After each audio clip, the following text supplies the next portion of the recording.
The boss jock has entered the building. You are listening to the Sportcat Show. That's right, ladies and gentlemen, boys and girls, children of all ages. You have the one, the only Sportcat. I'm here with you for the next 2 hours on Radio X Australia, Dare Media Talk Radio in Australia, Yerg's Radio Network, which includes Forward Talk, Right Talk. I think there's some other Yerg's Radio, Mastiff Media. I'm sorry, Ross. You've got so many, I lose track. Let's see who's in the chat. If you want to come over and join our chat, we have a great chat. We have Wendell in the chat. Hello, Wendell. We have Brenda. Hello, Brenda. Welcome to the chat. Come over and find us on YouTube. Para R Normal. 3 different words. Para R Normal. And then Guys with a Z. Or you can just search out the Sportcat shows and find me that way. And today we're going to we have some breaking news today. Let's get into it. Hold on here. Let me share my screen and we will go over. We have some breaking news that's basically just started right before the show came on. So let's see what we got over here. There we go. Let's see real quick. The current time. Sydney, it's 3:03 a.m. Good morning, Sydney. Brisbane, it's 3:03. Perth, it's 1:03 a.m. Goodness gracious. I'm on the overnight hour in Australia.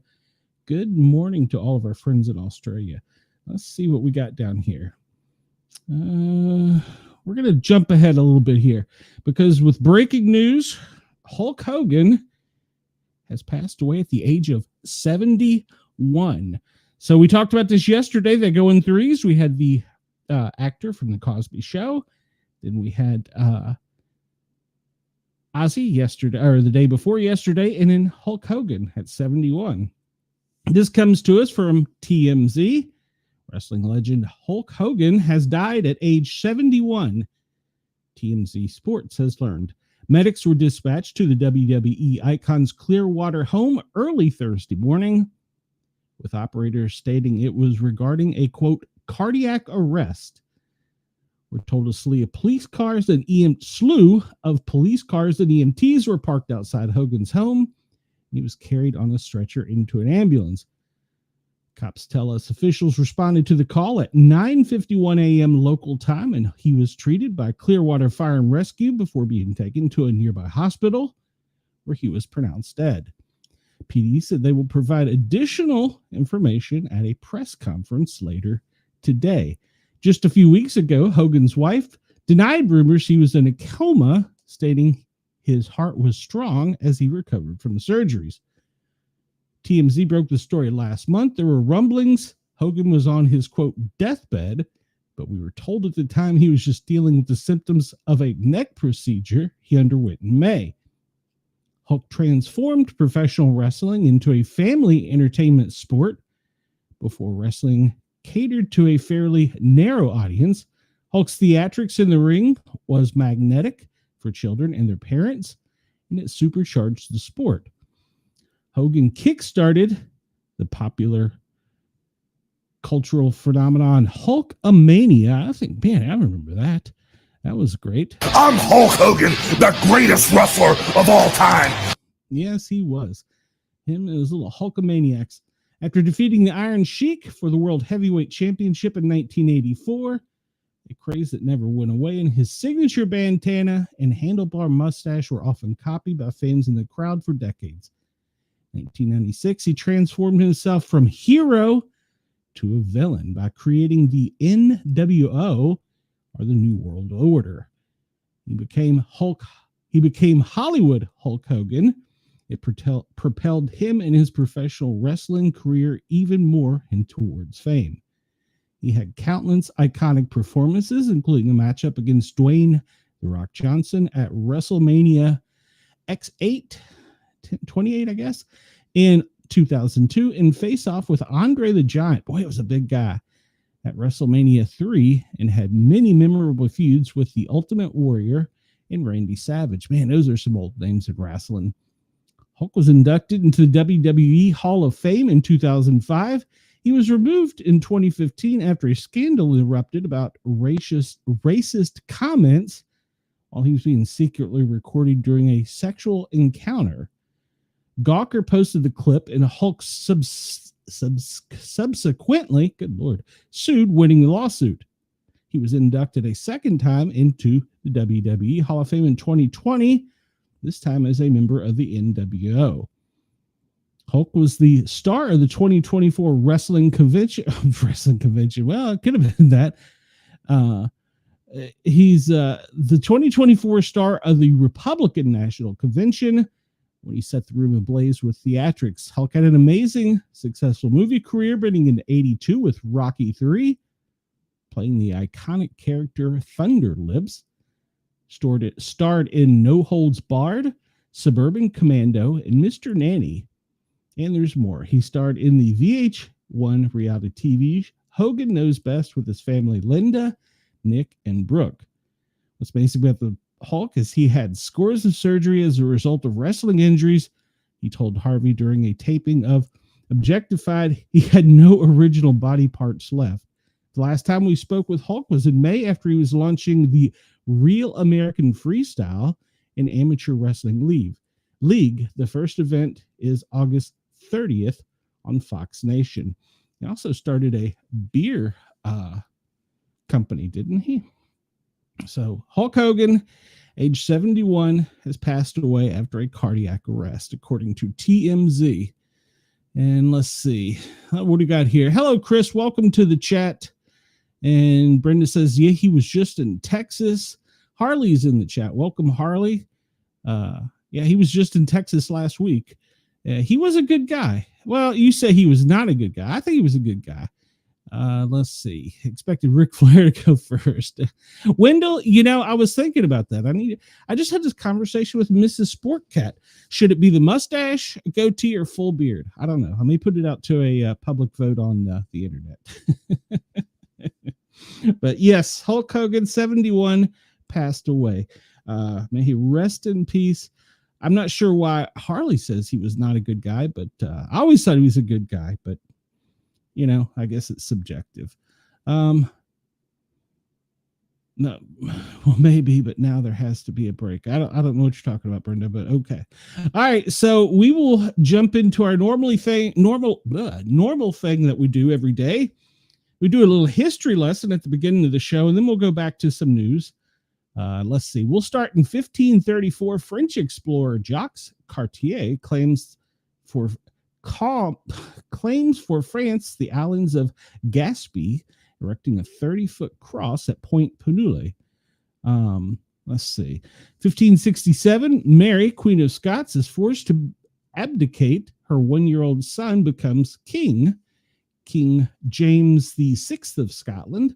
Let's skip ahead to a little bit more recent times. 1911, American explorer Hiram Bingham rediscovers Machu Picchu, the lost city of the Incas. 1943, Operation Gomorrah, the Royal Air Force begins bombing Hamburg.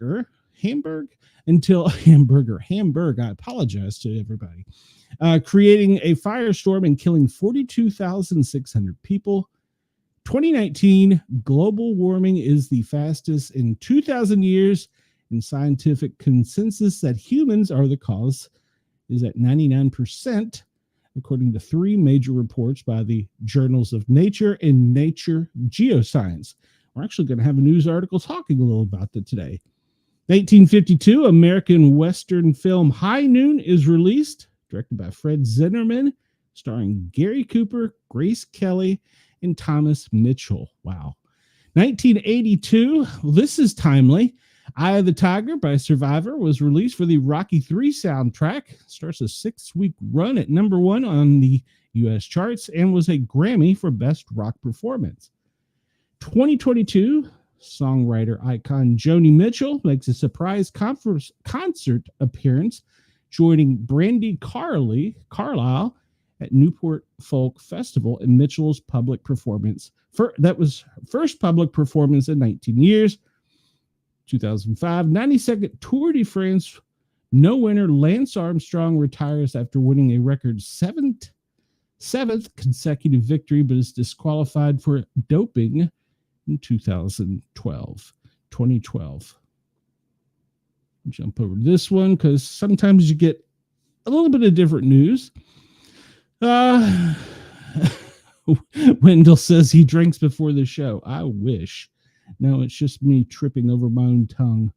1847, Mormon settlers arrive in Salt Lake Valley. 148 Mormon pioneers led by Brigham Young arrive in Utah's Great Salt Lake Valley. The pioneers had set out more than a year earlier, hoping to establish a settlement after the assassination of their leader, Joseph Smith, in Illinois.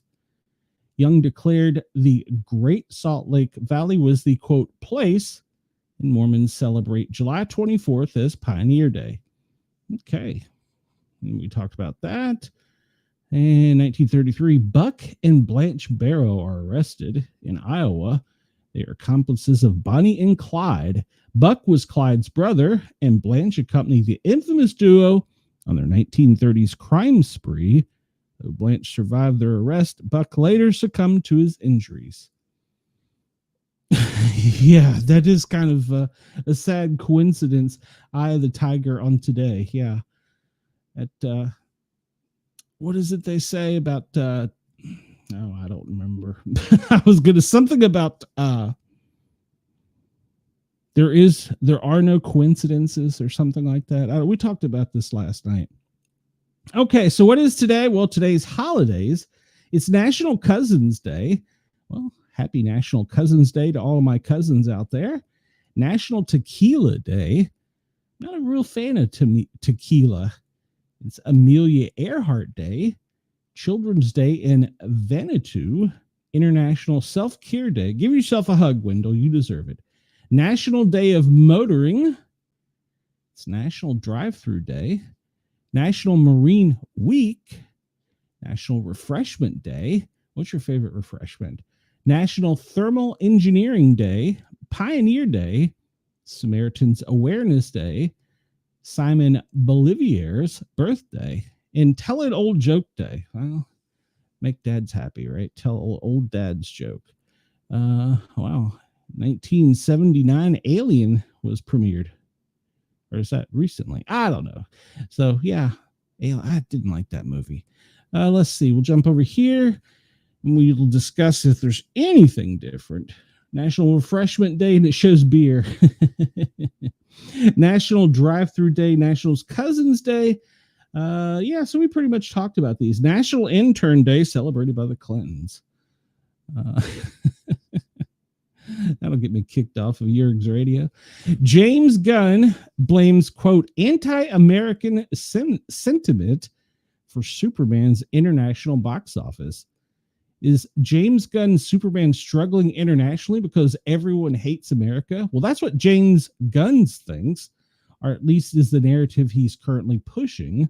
In a recent interview with Rolling Stone, his second in just over a month, in which he talks about the reaction to Superman and the future of his DC universe, the interviewer asked him about the film's foreign box office, which is not very good and lagging behind strong domestic take. After saying the international numbers are growing and agreeing with the interviewer that some places just don't know who Superman is. Yeah, I don't know if that's true. Gunn declares anti-American sentiment as one of the main reasons for the disappointing numbers. His quote is, Superman is a not known commodity in some places. He is not big known superhero in some places like Batman. That affects things. And it also affects things that we have a certain amount of, quote, anti-American sentiment around the world right now. It isn't really helping us. So I think it's just a matter of letting something grow. But again, for us, everything's been a total win. Having a movie come out and be something that has been embraced by many people everywhere, this is just the seed of the tree that Peter and I have been watering for the past 3 years. So to be able to have it start off positively has been incredibly overwhelming. And, well, remember when James Gunn said that Superman was political? Think about it. That was about immigration that would play differently in the red and blue states, that anyone who didn't like it hated kindness, before ending with, but screw them. Then remember how he backtracked on that and said his Superman was for everyone, while his brother insulted half the country. And Nathan Fillion mocked them. Well, the movie came out and it wasn't political. Certain aspects can be interpreted that way, but there are some general ideas that then representative of a particular conflict. And it wasn't even about immigration, making one wonder why Gunn brought it up in the first place. And now here he is again claiming Superman isn't doing well internationally because people are pissed off at America right now, which is a thinly veiled swipe at President Trump and his supporters. Of course, Gunn is in a much safer position now that Superman has passed its second week and made a lot of money domestically. He can insult anyone he wants stateside without worrying about it, and that'll affect the box office too much. Anyone who wants to, yeah, well, nice of him. I assume then that there would be a cover story in case Superman bombed, so he could blame the people he hates and make them look crazy for seeing politics where there weren't none. Now he's free to blame them to Glenn. Well, good for him. Yeah, this author goes on to say, yeah, James Gunn is a dick. This is the author from Geeks and Gamers saying that, not me. He's smug, dismissive, and he seems to hate the fans of whatever property he attaches himself to, which means he's just like everyone else in Hollywood unless you heap unending adulterated praise on his work. He's happy to insult you, and God forbid, don't share his politics. What makes this swipe at America under Trump even worse is how he removed as much American from Superman as possible. Superman never says truth, justice, and the American way. And although I'm glad Gunn didn't force it in one of those obnoxious alternatives, I don't think its exclusion is an accident. It's also granting that he and Peter Safran used that phrase to get people excited for Superman before omitting it from the film. There are no other patriotic symbols, at least as far as I can remember, no American flags or anything like that. All these things don't lessen the movie. He's blaming America for disappointing at the international box office after minimizing the American aspects of the characters much as possible. It's like he's telling foreign country, look, guys, I hate it here too, and I did my best with this movie. As with earlier comments, this isn't something in the film so much as something the film now reflects because of how close James Gunn spoke about it. It's mystifying to me how artists can do their own work, but then I guess that was his mentality, is often referred to as derangement syndrome. This comes to us from Geeks and Gamers in an article that came out yesterday afternoon about the Superman movie. Let's catch up in the chat here. And yes, Chris, I agree with Brenda. There is no coincidences. And Brenda wants to know, why is there a holiday for every day now? Well, I guess it's always been that way. We just didn't know it. Yeah. Wendell says, or no, Brendel says, Brendel. Hey, Wendell, I've matched you up. You don't like it here. Go try and live somewhere else. Well, if you go to Russia right now, you get recruited into the military. She says she just got her coffee. It wasn't your cigar, Glenn. Jurg should take it up with Bill if he has an issue. That would be a nasty cigar. Hey, speaking of sex acts, July 23rd, yesterday afternoon, this came out. A married couple is facing felony charges after joining the Mile High Club on a JetBlue flight Saturday morning, according to police. Trista Riley and her husband, Christopher Arnold, were traveling to Sarasota, Florida from JFK International. And, well, they allegedly engaged in lewd and lascivious exhibition, according to a probable cause affidavit. A flight attendant told cops that several youths and their mother had witnessed Riley and Arnold performing in sexual activity on board Jet Flight Blue 163 JFK to SRQ. When Brian Zepp, the JetBlue flight attendant, walked to Mrs. Riley's seating area in the 25th row, he witnessed her making up and down movements with her head while she was face down in Mr. Arnold's lap. Cops note that further investigation indicated that Mrs. Riley was seen by two underage youths performing, quote, oral sex and jerking off Mr. Arnold. In a witness statement, a female passenger who was flying with her two children said that during takeoff, she spotted a woman later identified as Riley, quote, jerking off her male companion. She noticed that my two kids was watching them and they didn't stop. After that, she was just laying on him like she was doing oral sex. Riley, a medical receptionist, and Arnold, a general contractor, were arrested on 19 July when arriving in Sarasota. The duo, who live in Danbury, Connecticut, were booked into county jail, from which they were freed Monday. Prosecutors agreed the couple's release on their own recognizance while they investigate a jurisdiction, a court order states. Oh, there's a picture of them above, and according to them, they do not have any criminal record, and they were not, Arnold was convicted of pot possession in 2004 and was arrested earlier this year in Connecticut for assault and disorderly conduct. Well, apparently she wasn't too disorderly on that flight. Chris says, or Brenda says she's so proud of them.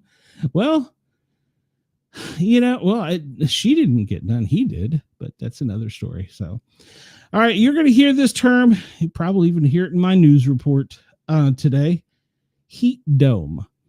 And while the heat dome is a serious thing, the corn sweat to blame for Nebraska's dangerous heat wave. Is it to blame for the Nebraska dangerous heat wave? Well, this comes to us from KETV7, which is an ABC station by Beth Carlson, Missouri Valley, Iowa.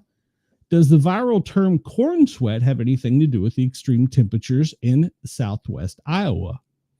Well, KETV asked Iowa State climatologist Justin Glissine. Corn gets the name corn sweats because it puts out a lot of water vapor, he said. That's where we get the exceedingly high dew points in this oppressive heat, not because of corn, but because corn in vegetation in general adds a few points to the dew point. The water vapor emissions can increase the dew point, adding to the humidity and the heat index we feel during the extreme heat. Now, given that 13 million acres of corn is across Iowa, that is dominant evapotranspiration process that we see. But the concept corn sweat isn't new to farmer, even if the term is. We've had corn plants and bean plants around in the ground before we had corn sweat, corn farmer Kyle Jensen said. If we have humidity, it might be harder on us, but it's easier on the crops. Nebraska and southwest Iowa may notice significantly more heat and humidity this year, regardless of the corn sweat. The last 4 to 5 years, we've seen widespread drought across the United States. So if you get moisture off the Gulf over dry land, it's extracted as it moves north, so we don't see the high dew points.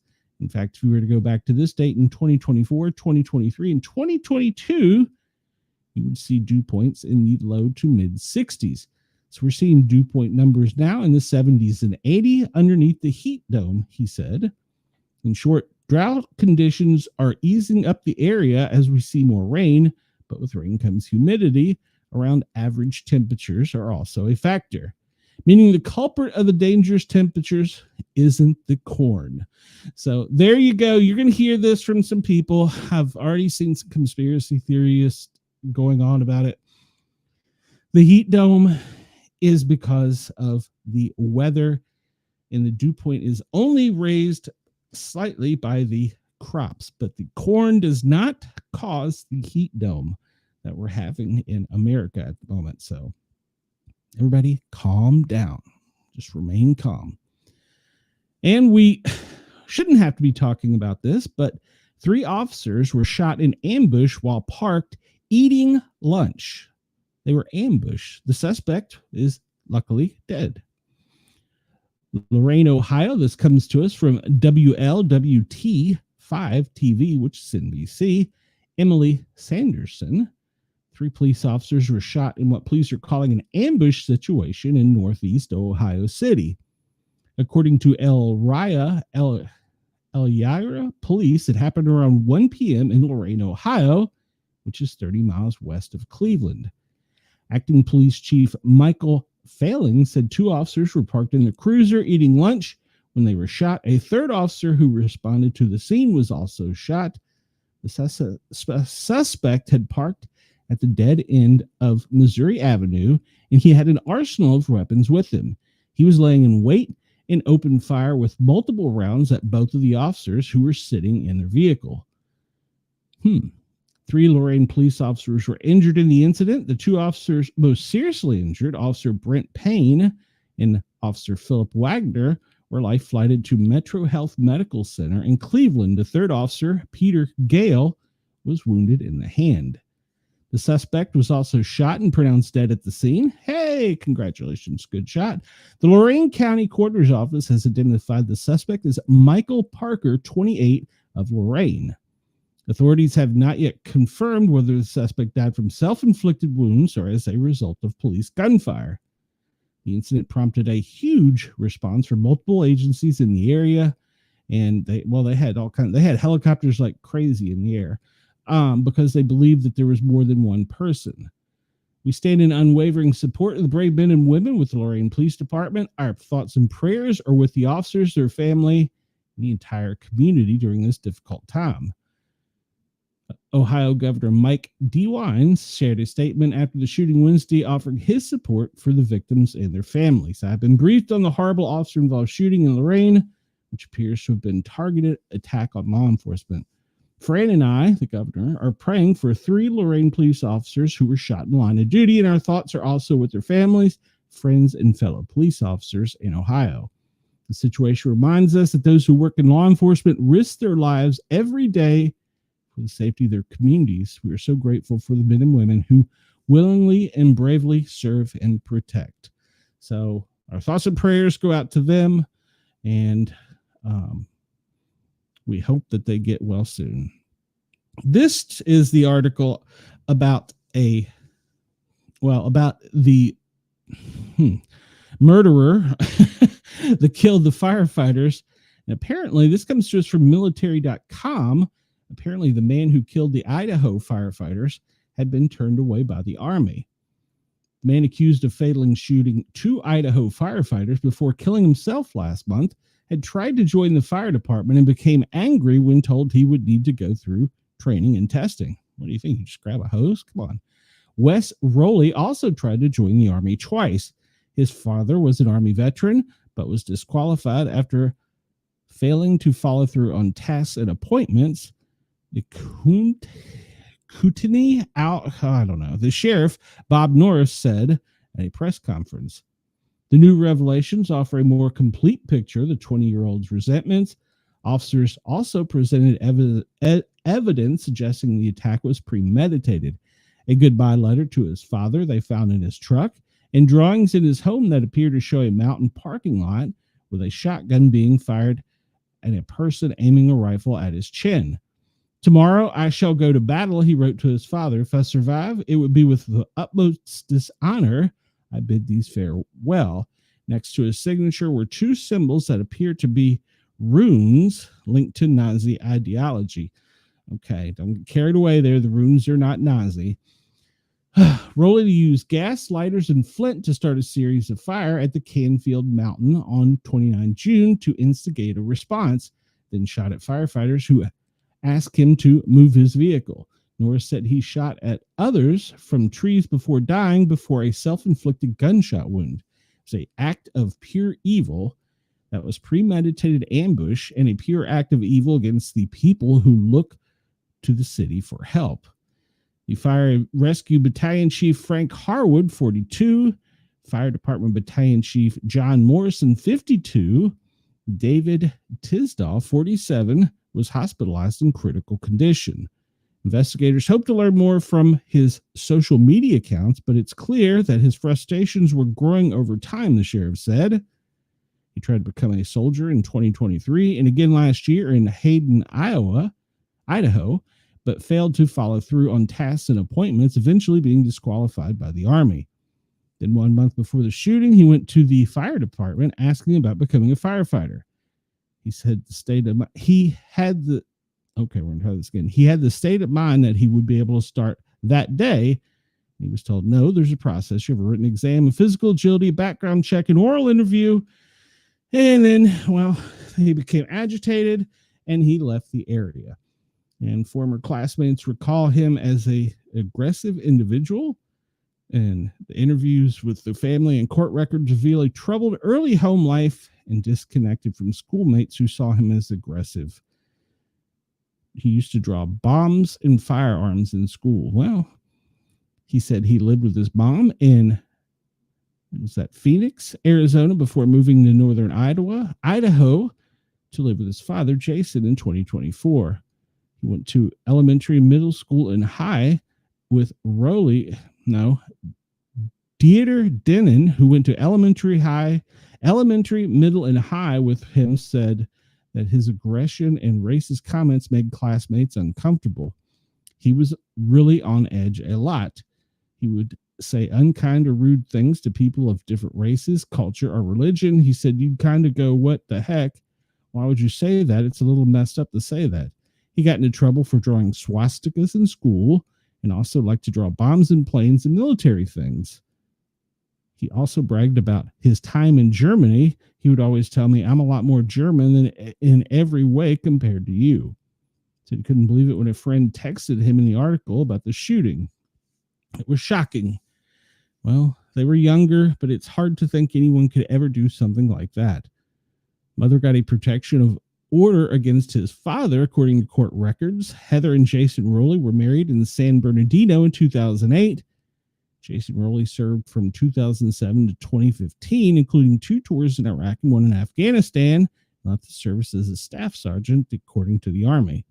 The family lived in Germany, home to a large U.S. Army base from 2010 to 2015, when Wes Rowley was 5 to 10. Records show his mother filed for divorce after they moved to Phoenix and sought a protection order saying Jason posed a threat to her and her son.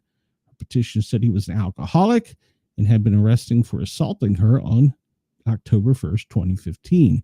He was very intoxicated, she wrote. He was crying inconsolably, saying he was going to commit suicide. Things escalated. He punched several holes in the walls, destroyed my cell phone, and pushed me to the ground. He texted her after his arrest saying that he was going to kill himself, she wrote. He verbally threatened me by saying he would be waiting outside with a sniper rifle and burn the place down, she wrote. He said the only thing stopping him from going through with it was going to prison. They did not deserve this. The judge ordered him to stay away from his wife and son and surrender any firearms. I'm not a danger to my son or anyone else, he responded. But he did not tell the truth in the statement. The judge apparently believed her after the hearing. His order cited an act of domestic violence, said he might do it again. The protection would continue for his mother, but not the minor child. 3 years later, Jason applied for a marriage license with Sarah Peterson, according to social media, their account, and live in Priest River, Idaho, near Sandpoint, where Wes Rowley had been living before he became homeless. And they tried to contact them, but they go without being reached. So, yeah. Wendell, why did you leave me, Wendell? Yes, Chris, you are correct. The last 2 stories do show mental health as an issue that needs to be addressed first and foremost in this country. Agreed. And you wonder how much of this could have been prevented if there was some good mental health that helped them out. All right, we're going to go to Ozzy's story for a little bit because it's got some updates. I'm not going to get real crazy with these updates because there's going to be a lot of information coming out, but we're going to give what we have. According to reports, an air ambulance was dispatched to a critical care incident at Ozzy's UK residence shortly before his death on Tuesday. The Thames Valley Air Ambulance confirmed they dispatched a chopper at 10:30 a.m. local to the Shalfront St. Giles, Buckinghamshire, where he and his family lived. Medics spent at least 2 hours at the scene providing advanced critical care before they took off at 12:30. And his death has not been referred to the county coroner, according to the Telegraph.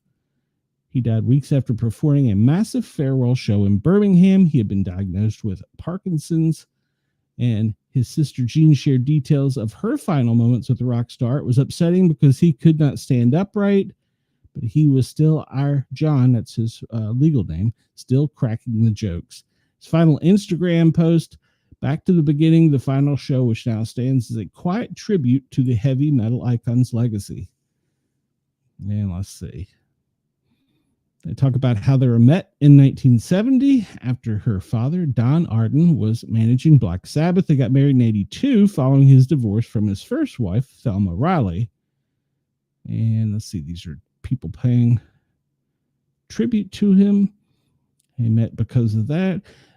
No official funeral date has been announced for Ozzy. Multiple reports state that his family is planning a both major public celebration in Birmingham, his home city, to honor his legacy as a music icon, and a private funeral for close family and friends, but no details have been released.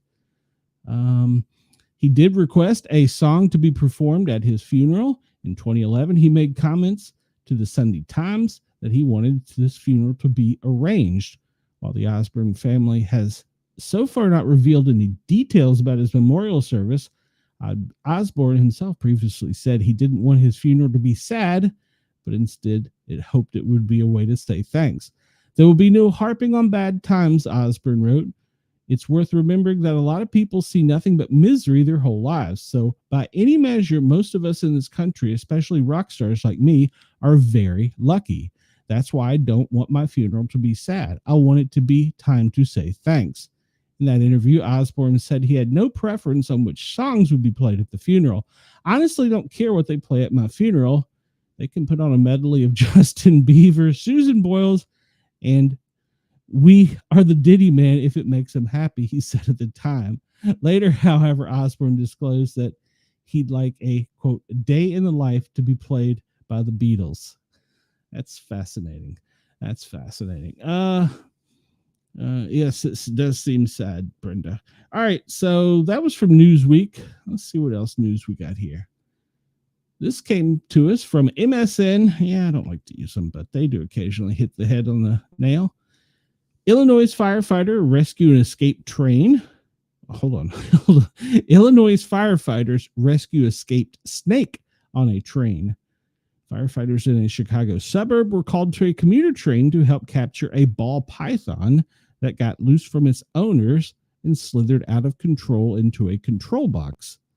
The Oak Park Fire Department said in a Facebook post, firefighters responded to a CTA Green Line train at the Harlem stop on a call for, quote, assistance in securing a pet ball python snake. The snake, named Lucius, had slithered away from its owner and made its way into a control box aboard the train. We were able to open the box, secure the snake, and return Lucius to its appreciative pirate, his owner, the post said. Not a typical rescue, but a memorable for one for sure. And it shows pictures of the firefighters rescuing the pet snake. Why do you take your pet snake on a train? I'm asking for a friend. Why do you take your pet snake on a train? I don't know. I watched On Patrol last week, and there was a guy that was driving around the neighborhoods and city streets with his snake wrapped around his neck. Got to say, I never saw that in my years in a car wreck, but I did have a house fire where there was a large lizard that wanted out of the house as bad as anybody there. And I closed the door and said, not today, Satan. But it was later rescued, so it was not injured. It was alive and healthy. Okay, so this comes to us from the Daily Mail. Shock as a woman who vanished in Death Valley is found alive 9 months later. A woman who mysteriously vanished in California's sweltering Death Valley has miraculously been found alive 9 months after she disappeared. Kelsey Pittman, 33, from North Carolina, was discovered safe in Colorado, authorities announced on Tuesday, without providing further details. She was first reported missing by her families after she stopped communicating with them in November of 24, according to the Inyo County Sheriff's Office. On February 9th, 2025, they received a tip about a suspicious vehicle abandoned near an area frequented by campers known as the Pads or Slab City, just off Highway 190. Police who responded to the scene found Pittman's 2009 Chevrolet HHR, but she was nowhere to be found.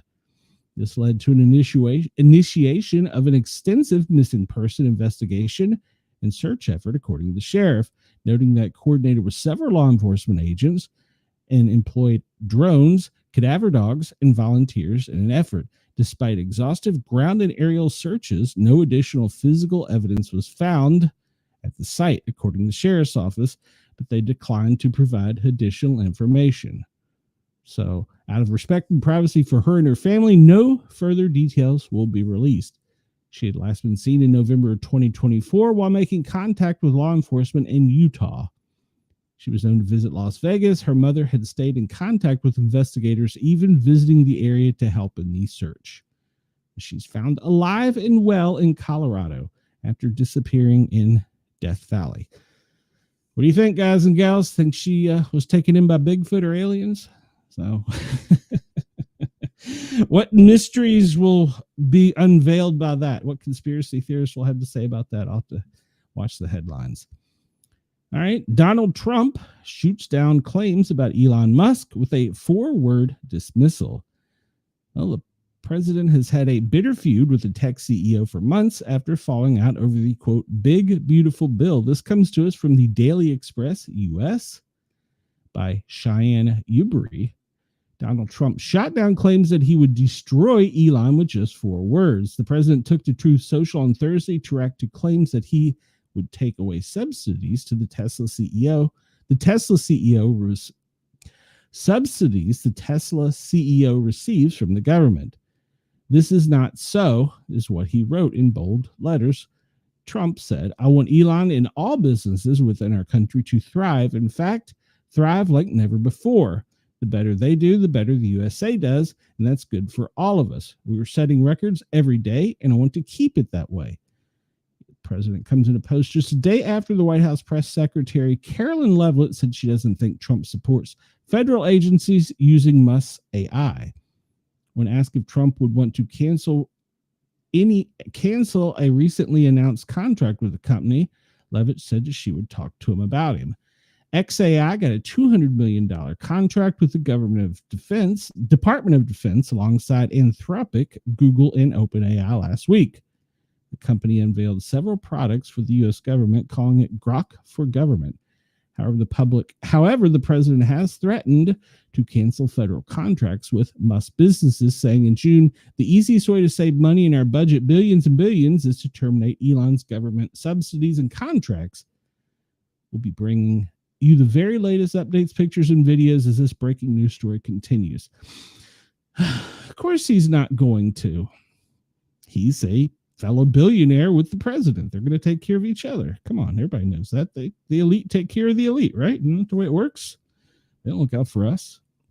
This comes to us from the AP. The man accused of attempting to assassinate President Trump returns to court in hopes to represent himself.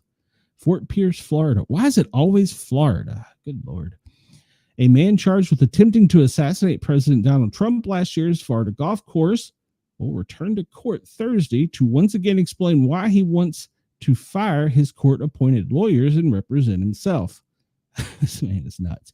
Ryan Ralph previously made the request earlier this month during a hearing in Fort Pierce before U.S. District Court Judge Aileen Cannon. She did not rule during the hearing, but said she would issue a written order later. But now Ralph, 59, is set to be back in front of Cannon a day after his court-appointed federal protection defenders asked to be taken off the case. He's scheduled to stand trial in September, a year after prosecutors say a U.S. Secret Service agent thwarted his attempt to shoot President Trump as he played golf.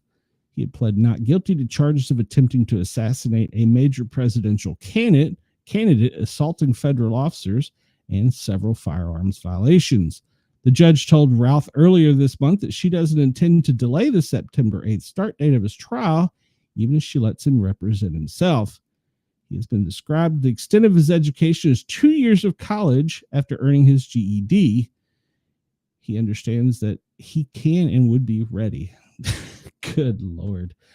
Said that the attorneys were him and his attorneys were a million miles apart, refusing to answer his question. He also suggested the same letter could be used as a prisoner exchange with Iran, China, North Korea, or Russia. I could die being of, hold on. I could die being of some use and save all this court a mess, but no one acts. Perhaps you have the power to trade me away after all, he wrote. On Wednesday, the Public Defender's Office filed a motion of termination to appointment of counsel, claiming that the attorney-client relationship is it's broken. You can't console it. It's broken. He refused to meet with them for a scheduled in-person meeting Tuesday at the Federal Detention Center. They both had 6 attempts to meet with him, and he did not. It's clear that he wishes to represent himself, and he is within his constitutional rights to make such a demand, the motion wrote. The U.S. Supreme Court has held that criminal defendants have a right to represent themselves in court proceedings as long as they show a judge they're competent to waive their right to defend an attorney. Prosecutors have said he methodically plotted to kill Trump for weeks before, aiming a rifle through shrubbery as Trump played golf on September 15th at his West Palm Beach Country Club. A Secret Service agent spotted him before he came into view. He allegedly aimed his rifle at the agent, who opened fire, causing him to drop his weapon and flee without firing a shot. Law enforcement obtained help from witnesses, who prosecutors said informed the officers that they saw a person fleeing. The witness was then flown in a police helicopter to a nearby interstate where he was arrested, and witnesses confirmed it was the person he had seen. Prosecutors said Roth has another unrelated hearing in Cannon's court scheduled for Friday on the admissibility of certain evidence and testimony that can be used for trial.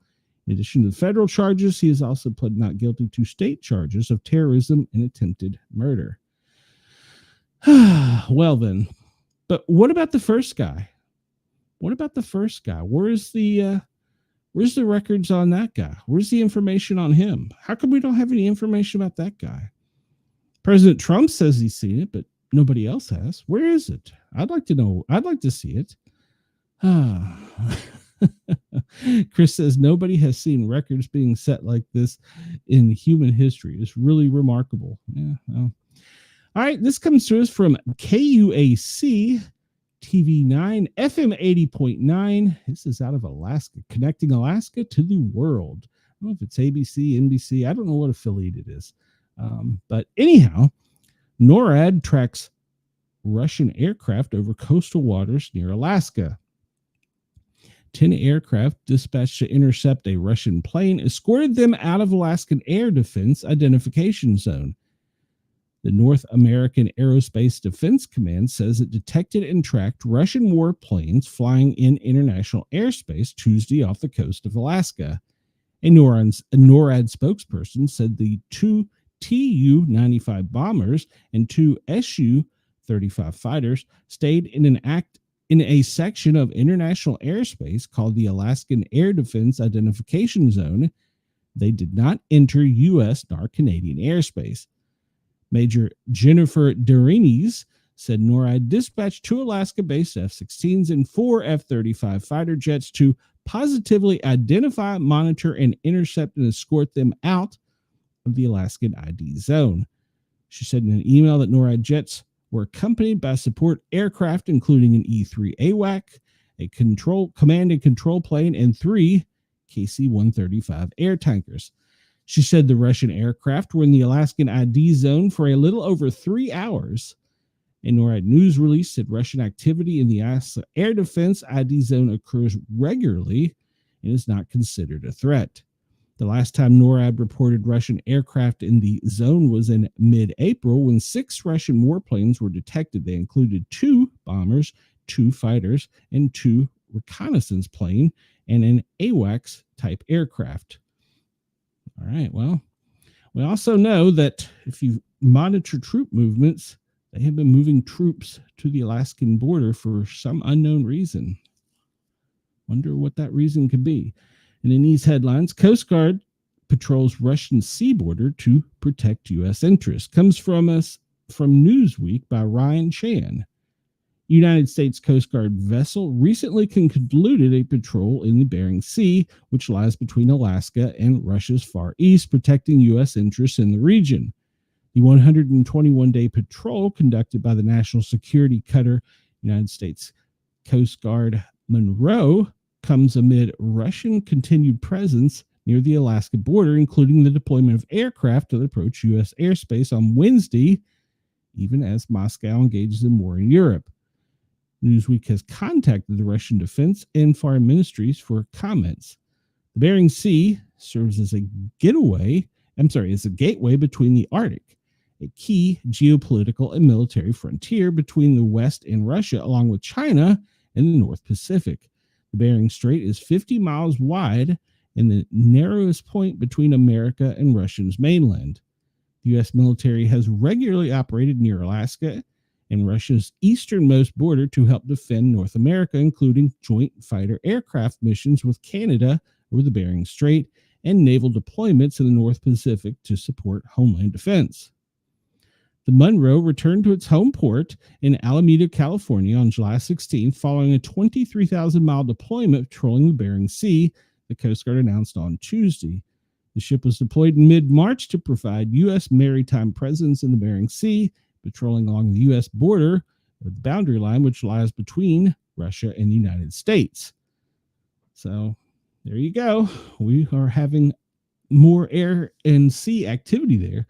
While operating in the Coast Guard's Arctic District, an area covering more than 47,300 miles of coastline across Alaska and the Arctic, the ship enforced domestic fishery regulations and promoted maritime governance in support with U.S. strategic interests in the North Pacific.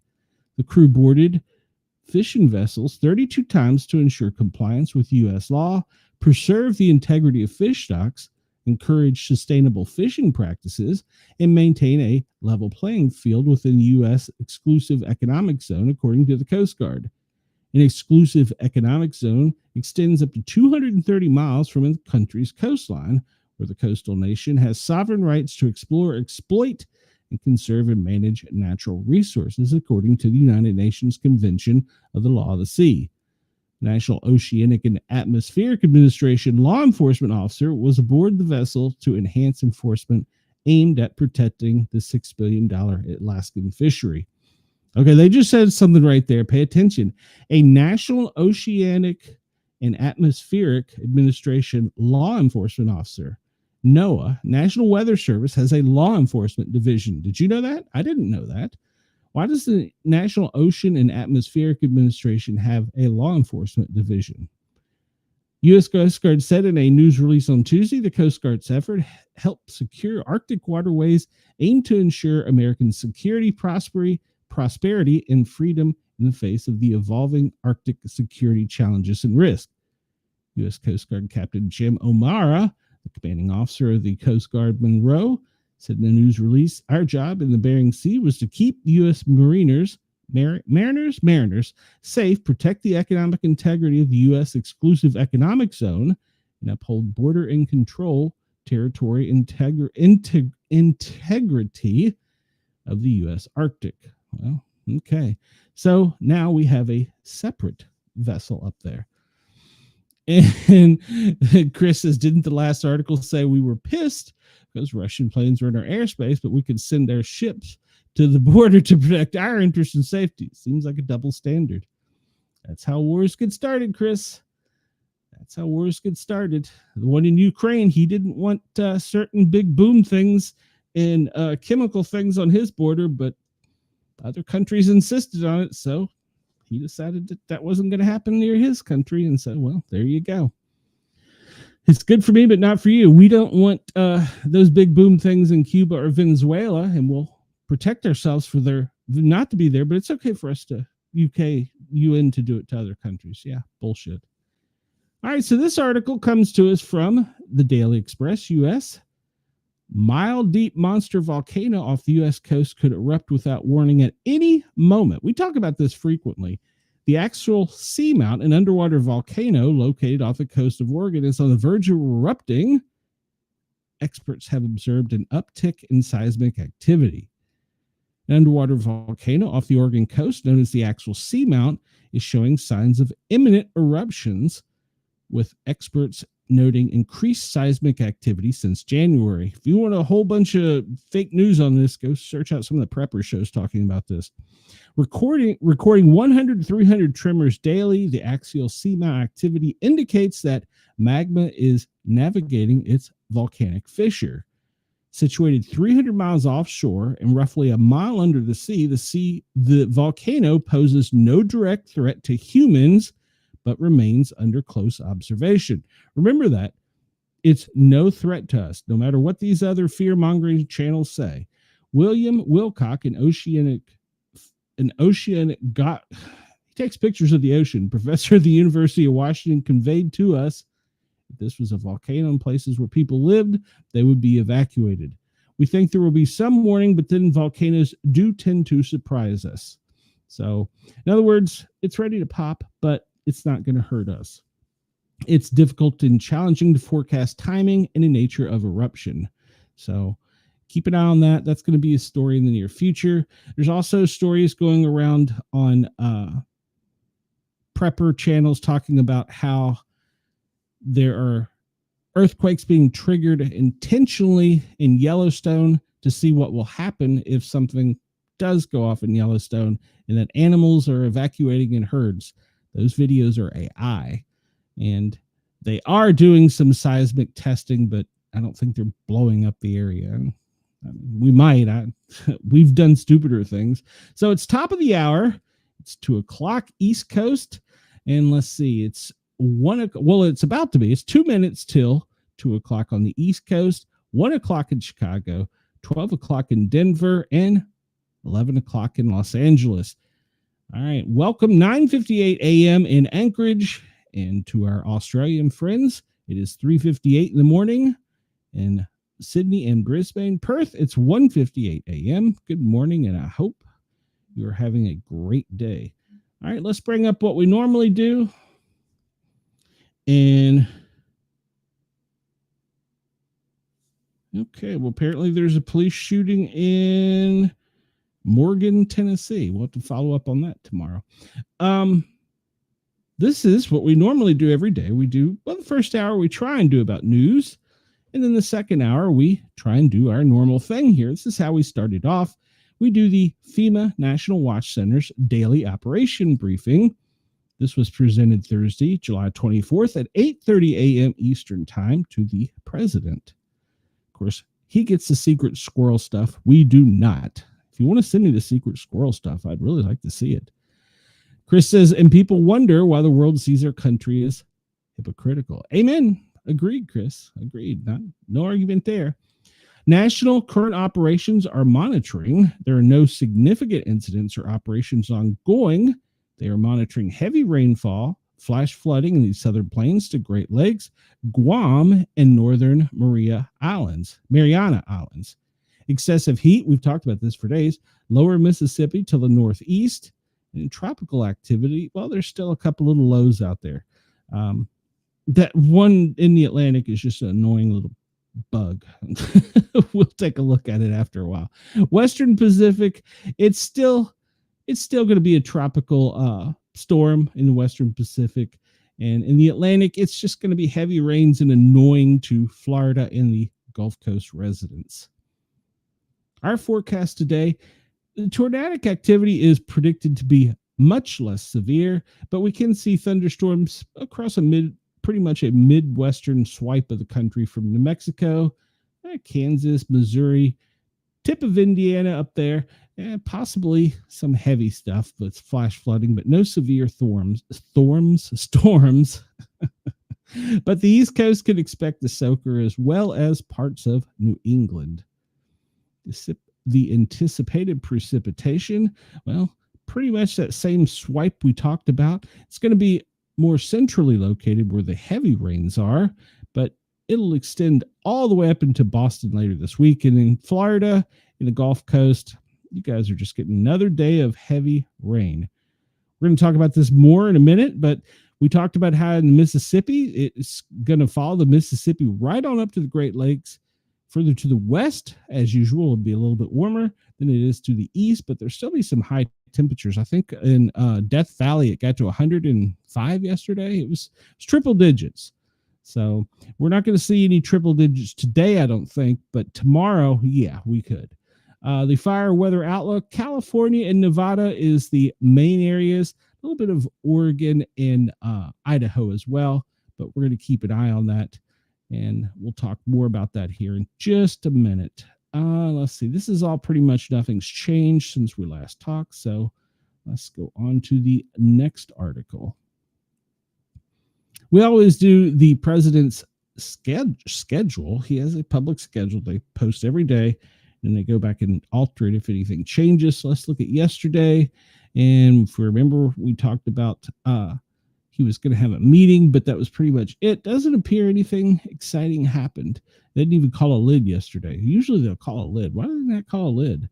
All right. So today it's the typical 9 a.m. in-town pool call time for the media.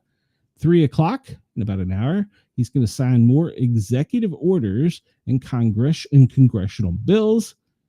In 3:45, he's departing the White House en route to the Federal Reserve for a meeting. 4 o'clock, he'll get there. And then somewhere around 5:10, he will return back to the White House.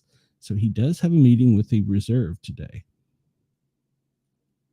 Will he fire him? That's the thing. Everybody wants to know. Will he fire him? Does he have the power to fire him? So I go to NBC Washington because, let me make this larger for some reason. I didn't. Because they keep a live update of what's going on in Washington. So it appears the DOJ is going to meet with Janine Maxwell, and Trump is going to visit the Federal Reserve later today.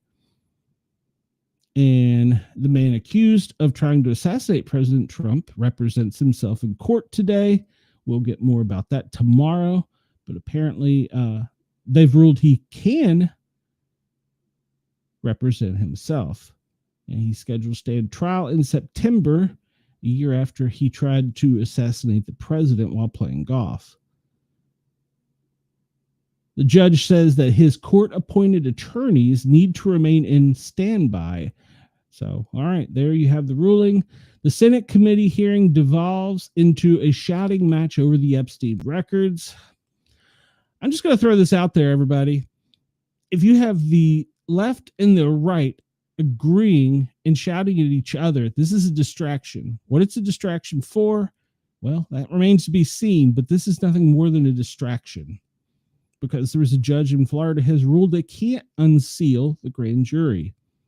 So, Special Envoy Steve Witkoff says U.S. team is leaving Gaza talks. There's a shocker because Israel crossed into Syria's border overnight and, well, continues the war over there.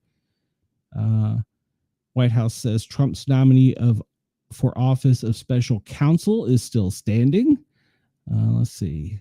Paul Ingrassi is still under consideration for the role, despite the Senate Homeland Committee removing him from its confirmation hearing panel Tuesday. He's still the nominee and currently serving in the role as White House liaison to the Department of Homeland Security, the White House official said. He added that Ingrassi will spend the next month speaking with senators, and we expect him to be swiftly confirmed. The president has full confidence in him and his ability to lead the Office of Special Counsel. And we talked about this earlier. Trump disputes claim that he wants to interfere with Musk. And the deputy attorney general is meeting with Janine Maxwell. I don't know if it. Apparently, the meeting is expected to last throughout the day. So apparently they're meeting today. GOP Senators Cornyn and Graham call for special counsel to investigate the Obama administration for 2016 election. Senator Lindsey Graham and John Cornyn are calling Attorney General Pam Bondi to appoint special counsel at the Justice Department to investigate the former Obama administration over Russia interference in the 2016 election. The pair of senators said in a statement today that they want a special counsel to investigate the extent to which former President Obama, his staff, and administration officials manipulated the U.S. national security apparatus for a political outcome. They argue without evidence the recent documents released suggest the entire Russian collusion hoax was created by the Obama administration to subvert the will of the American people. echoing baseless claims made by the Director of National Intelligence, Tulsi Gabbard. They imply that the administration tried to manufacture what eventually became the 2017 Intelligence Community Report that detailed Russian influence on the 2016 election to hurt Hillary Clinton's chances and boost Trump's candidacy. Former President Barack Obama has denied the allegations. Democrats and liberal media have been out to get President Trump since 2016. They said there must be an immediate investigation of what we believe to be unprecedented and unclear abuse of power by the president's administration. Okay. Bondi is facing Democratic calls to testify following the report she told Trump he was in the Epstein files. This is from 11:25 this morning. Trump's personal ties to Epstein are well established, and his name is already known to have been included in the records related to the wealthy financier. Senator Adam Schiff responded to the report by calling on Bondi, the FBI director, and Kash Patel to appear before the Senate Judiciary Committee. The mere inclusion of a person's name in Epstein's file does not imply wrongdoing, and he was known to have been associated with multiple prominent figures, including Trump. Former Biden White House Chief of Staff will testify behind closed doors today into a committee. The House Oversight Committee will hold a closed-door transcribed interview this morning with former Chief of Staff Ron Klain as part of their investigation into former President Biden's mental fitness and use of the auto pen. So far, several other Biden aides have attended closed-door interviews in the committee as part of this investigation. Former Biden's aides Annie Tomsini and Anthony Bernal pled the fifth in their interviews. Dr. Kevin O'Connor also pled the fifth in his interview to the House Oversight Committee. All right. Let's see. That's pretty much all the today's Washington, D.C. news so far. Stand by. I could change at a moment's notice. As far as things go in Washington, D.C., we thank NBC for Washington for having this so that we can relay it to the public. All right, we'll look at the National Weather Service daily briefing, and it's pretty much the same as we talked about earlier. Pretty much from New Mexico up to the Great Lakes, a little swath through the center of the country to the northeast. Can expect some heavy rain and flash flooding.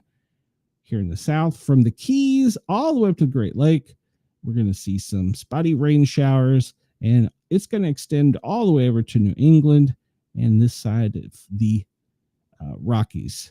Maybe some slight precipitation in California, which is kind of rare. So there might be some rainfall in California. Doesn't appear to be heavy, though. And we look at the tornadic index. Well, they say it's pretty much less than 2% at all, so no chances. It will be a slightly windy day. We talked about that with this swath of storms up to the northeast and into Boston area, the New England area. You can expect to see some heavy winds today, and later this evening as it moves throughout. Otherwise, there doesn't appear to be much of a risk at all for hail today, so these storms really don't have the energy. So that's good news. We'll take the rain, but we don't want the storms. All right, we're going to zoom out, and we've already talked about a lot of U.S. weather. Let's talk a little bit about Australia because, well, it's a little cold and windy there, and they're getting some rain coming up through Adelaide all the way up to Alice Springs, a little bit off the western side of Perth and the Gold Coast. But that rain's going to anticipate increase in the precipitation today is going to move across the country in slightly windy, chilly day, but a large portion of the country won't see the rain as it moves through. It'll just be spotty. So I'll zoom in here and see what the current radar is for us. And we see down the Gulf Coast, that little storm that made its way up and back over and out into the Atlantic is now moved over the Gulf, or is now moved over Central Florida, is in the Gulf Coast, where it's raining pretty much from Tallahassee over to Houston. Doesn't appear to be heavy rains at this time, but up in New England, up in Vermont and Maine, they are getting some rain showers right now. And as far as the center of the country, we zoom in and we see that Omaha, Topeka, Lincoln, and Des Moines are getting a little bit of spotty rain showers. We'll look at weather warnings. This comes to us from Weather Warn. You can go check out their site. It's a great site to use. So we have a special weather statement in New Mexico, a tropical storm watch. Let's zoom in on this. The tropical storm watch, that's going to be for Guam. Yeah, all right. So we have a tropical storm watch in Guam, if you're listening to us from Guam. And that comes with also special marine and small craft advisories. Louisiana has issued a special weather statement from Baton Rouge, probably for heavy rains that'll be moving throughout. This is a Doppler indicated storm near Livingston, or 12 miles east, is moving to the southwest at 30, wind gusts up to 50. So there's that little storm we talked about down the Gulf of America. And the heat advisory, well, Connecticut, New Jersey, New York, you're all going to have a heat warning. Michigan, Wyoming, Pennsylvania as well. You can anticipate that continuing throughout the day. In fact, they're saying in Michigan, we'll talk about this in a little bit, an extreme air quality warning. That's probably because of the smoke from the Canadian wildfires. And there's also in Vermont a heat advisory. No severe weather at the moment to report on, which is good news. Let's look at the lightning just to make sure, because the storm is kind of active down in the Gulf of America. We do have one we'll look at first. This is up in Michigan. It's crossing into the Canadian border up around, where is that, Manitoba? Sudbury up along the Michigan border with Canada. That storm has a little bit of activity as it moves to the northeast into Canada. Lots of electrical activity with it. It's going towards Sudbury at the moment. We'll zoom down and see there's a small storm cell in Augusta on the Georgia, South Carolina border, and down in Jacksonville, a small storm. Fort Pierce, you have a small storm right now, but the biggest storm right now is in the Gulf of America, going up the Baton Rouge corridor of, what is that, I-10? Yeah, it's over around near I-10 below Shreveport. That storm's going to be coming in inland slightly, but most of the electrical activity is right now. It's just going to be focused out into the bay, where it's going to be tremendous activity for people working in the area. Baton Rouge, you have a small cell there, but it's not as intense as we anticipated. Let's see if there's any power outages reported with this. Let me refresh this. And we see that the most power outages currently are from Michigan. They're reporting 10,504 without power. And that is right there at the little corner of the Canadian border with Michigan. So that's where we see the power outages there. Don't anticipate we're going to see many more down in the south because of this storm. Let's look at some weather warnings on a map. Let's see what we got. Of course, this heat is really going to continue from the Gulf of America up through, zoomed it too far, up through to the Great Lakes. That's the big news, weather news of the day. We can see that today it's really saturating Arkansas, Tennessee area coming up the Mississippi is where the heavy heat is, but that's going all the way up into Michigan, the Great Lakes. So that heat is going to continue throughout the day with the spotty showers, and it is going to be hot. Don't worry, here in Georgia and Alabama and the Carolinas, we've had a slight break from this. Don't worry, next week when the little Canadian front comes through, it's going to push all this right back down to us. So we'll get the corn sweat rain. There are several special weather statements down around Baton Rouge reference this storm, but I don't see any other types of warnings or watches. And I don't see any warnings or watches for any of these storms currently in the lower 48. All right. We'll check Florida just one last time to make sure. No, I don't see anything down there. Even though that storm right off Lake Okeechobee has got a little bit of punch to it, but I don't see any warnings with it. So, all right, that's good news. I don't think we have any, we don't have anything special for Australia to worry about. Currently, it is raining in South Australia with that little front associated off of the southern border. So the spotty rains are going to continue pretty much up the center of the country today, spotty as they are. Let's look at current temperatures. Talked about Death Valley yesterday was triple digits. Right now, it looks like Phoenix is the top scorer at 99 degrees. Yeah, that's pretty hot. Looks like up in Seattle, it's 64, so they get the low, it looks like. All the way up into Burlington, Vermont, 91 degrees. New York City, 85, 88 in Washington, D.C. Atlanta, 87. Down in Tampa, it's 92. Down in Key West, it's in the upper 80s. 83 in New Orleans. And we see that heat moving up. It's 92 in Jackson, 93 in Memphis, 94 in St. Louis, 92 in Chicago. So we see all that heat pushed off to the west. Tulsa, you are 92 degrees right now. Dallas, 95. Odessa, 95. So Texas, another warm day for you. Let's go down to our friends in Australia and see what the current temperatures are. And currently it looks kind of cool as compared to what we have. It's in the 70s on the East Coast. Cairns is 71.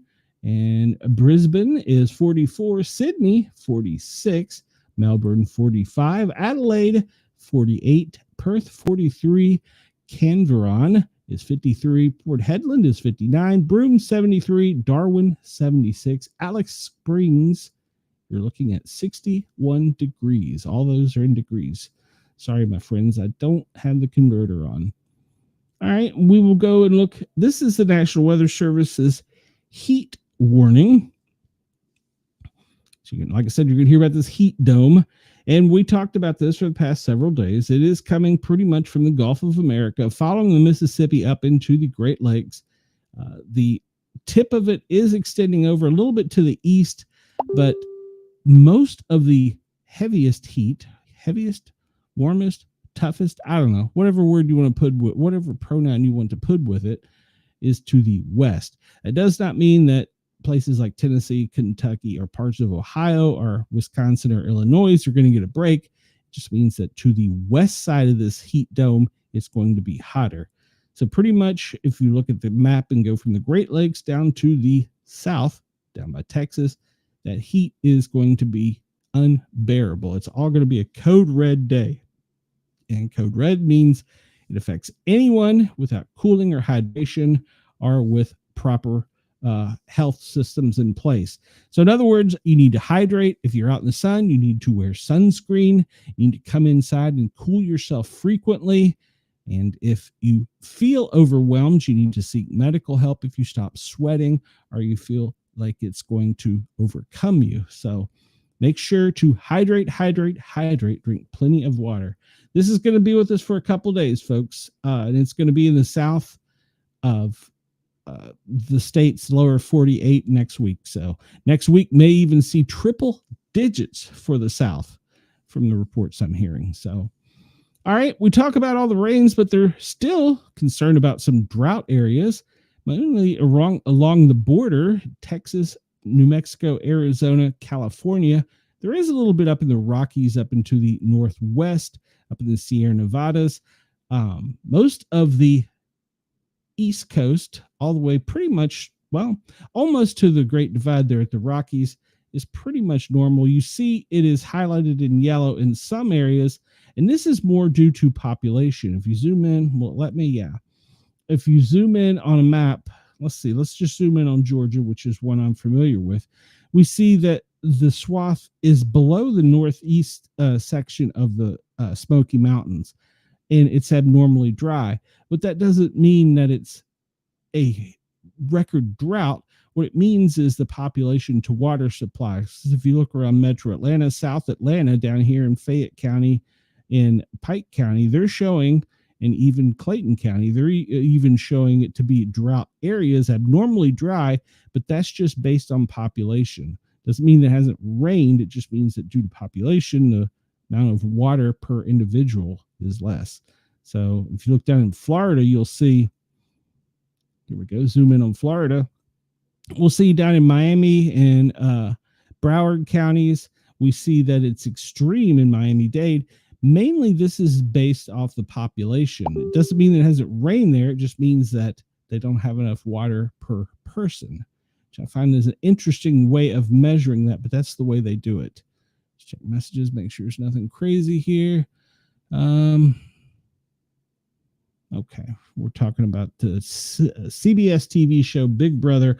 And while we do this, let's zoom out and take a little moment to relax and chill. If you follow us on Para Our Normal Guys or any of our YouTube affiliates, you know that we have a daily map of winds. It shows the big, beautiful, blue, perfect globe. Chris, you need to give me some more words to describe it.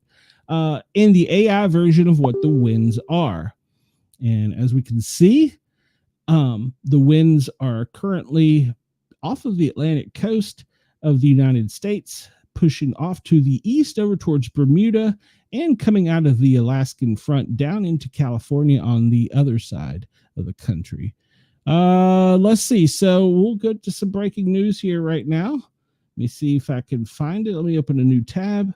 And it appears we have a fourth. So does that mean that in the next several days, there'll be two more? Chuck Mangione. He is known for, what is the song? Famed trumpeter. What is his song? I love that one song. Let's pull up the news story on him. Let's see. Let's get the most recent one. USA Today, Chuck Mangione, whose song found new life in King of the Hill. Continue the site. Just leave it alone. Chuck Mangione, whose songs found new life at King of the Hill, is dead at 84. Chuck Mangione, a prolific composer and musician who released 30 albums in his career, died July 22nd, according to a statement from his family. He was 84. Chuck Mangione family is deeply saddened to share that Chuck passed away peacefully in his sleep in his home in Rochester, New York, on 22nd July 2025, 2 days ago. The statement shared July 24th with the Rochester, New York Democrat and Chronicle, part of the USA Today network.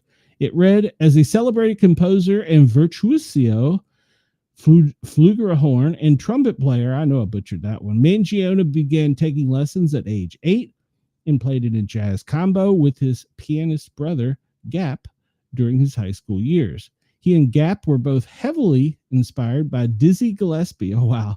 What a name. A family friend and jazz great. Yes, he was, whom their father adored. Gillespie would join the Mangiones for dinner whenever he was in town and become one of his biggest influencers.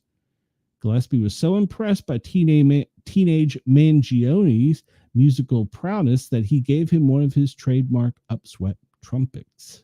Awesome. Mangione went on to study at the Eastman School of Music, graduating in 1963 with a bachelor's degree in music education, later returning to teach and direct the school's jazz ensemble. That's great. I didn't know that. He then parlayed a musical upbringing into a successful solo career, selling millions of records, receiving numerous awards, including 2 Grammys in 1977 for Best Instrumental Composition, Bolivia, and in 1979 for his pop performance, The Children of Sanchez. The latter, a soundtrack for the movie of the same name, also won a Golden Globe. His 1977 hit single, Feels So Good, that's the one I recall, off an album of the same name, reached number 4 on the Billboard Hot 100 chart.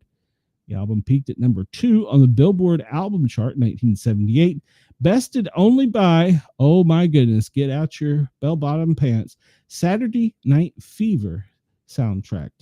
Feels So Good also became an ongoing bit in the TV animated show King of the Hill, where frequently referenced with Mangione himself nabbing a reoccurring voice acting role.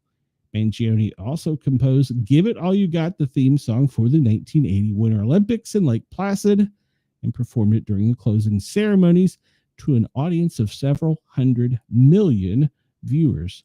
Chuck's love affair with music has been characterized by his boundless energy, unabashed enthusiasm, and pure joy that radiated from the stage. His family statement reads, his appreciation for his loyal worldwide fans was genuine as evidenced by how often he would sit at the edge of the stage after a concert for however long it took to sign autographs for the fans who stayed to meet with him and the band. The family also noted that he worked to inspire a new generation of musicians by using high school bands as his orchestra or scheduling children's matinee concerts where kids in the audience would be invited to bring their instrument and join him on stage. Even before his death, Mangione's wide-ranging music career was memorialized in American Song Rock. In 2009, he donated a selection of his music memorabilia to the Smithsonian National Museum of American History. Among the items, his signature brown felt hat, scores to his most important works, photos, albums, and even an animation cell from King of the Hill. Chuck Mangione passed away on the 22nd at the age of 84. Chuck Mangione is going to be remembered as a trumpeter who passed away at 84 years. Goodness. Thank you for the news tip there, Chris. I appreciate that. So Chuck Mangione. So technically, didn't Chuck pass away before Hulk? So does that mean we've reset and the number now is going to be, because they say they die in threes, so now we have 4. So there's going to be 2 more. Is there 2 more out there we don't know about? All right, we'll return to our big blue animated globe. Let's go down to our friends in Australia and take a look at their wind conditions. Oh, it looks like a windy day straight up the continent there. A little front off of the southwestern side of the country is really spinning up and bringing it in and causing winds to be pulled from the east and the west from the north. And so it's going to be a windy day in Australia today. Brisk winter day in Australia. All right, let's look at the current air quality conditions. This is of the lower 48 of the United States. Let me zoom out slightly. We'll see up here, most of this in Canada is due to the smoke and extends down into Minnesota. Michigan is going to see some of it too later today. But right now, the worst air quality is Fargo. Where's that? Fargo, North Dakota, extending over to the Great Lakes, and Duluth, almost to Minneapolis, is where the worst air quality is for the day. Anticipate as that smoke moves through the day, it's only going to get worse. Let's zoom out and see if there's any other air quality alerts. No, I don't see any. Let's go to the smoke and fire map. So we can see Canada is covered up with fires, and so is Alaska. Most of the fires for us are on the west coast. The smoke is going to be pushed to the north, really not affecting anybody more than the Dakotas, Minnesota, and the tip of Wisconsin up there. So that's going to be where your air quality is the worst. Zoom out a little bit. We don't see anything else. We'll hop over to NASA's with the U.S. Forestry Service and look at their fire maps. We see there are several fires burning to the west of the Rockies, but this is actually went down from yesterday. If you remember yesterday, from the west to the ocean, it was red and orange. Excuse me.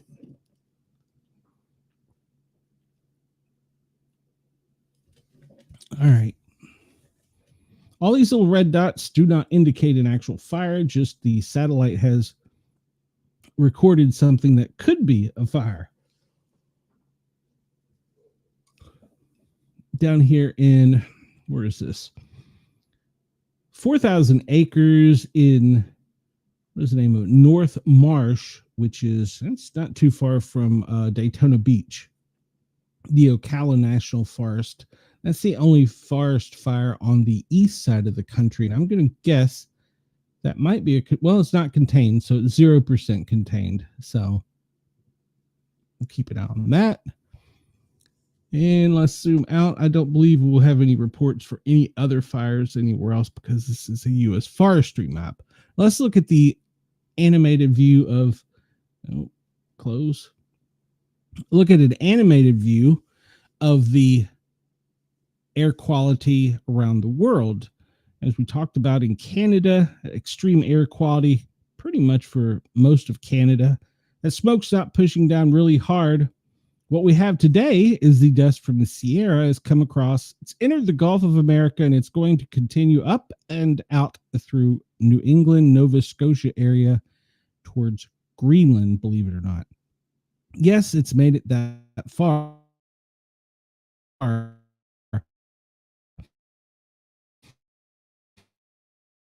There's good news and bad news coming up the Mississippi. It will lessen the likelihood of any storms developing because it's harder to conduct the electricity in the storm in the dust. So in the Atlantic, that's going to be a break for us with all that dust coming off the Sierra.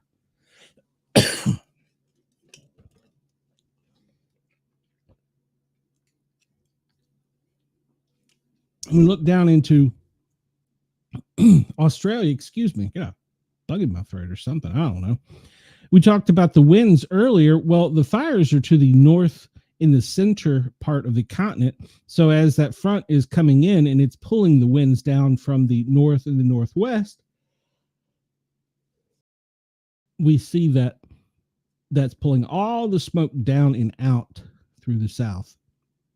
So with your wind, you will have some smoke conditions today in Australia. All right, I'm going to refresh this. Good Lord. This is the latest significant earthquakes. It says 5 hours, 26 minutes ago, a 5.5 in Indonesia, 3.3 in Turkey, 9 hours before that. I don't see any in the States reported in the past 24 hours. Let's go over here to the visual map and see the most recent one. 2.5 explosion in Bend, Oregon.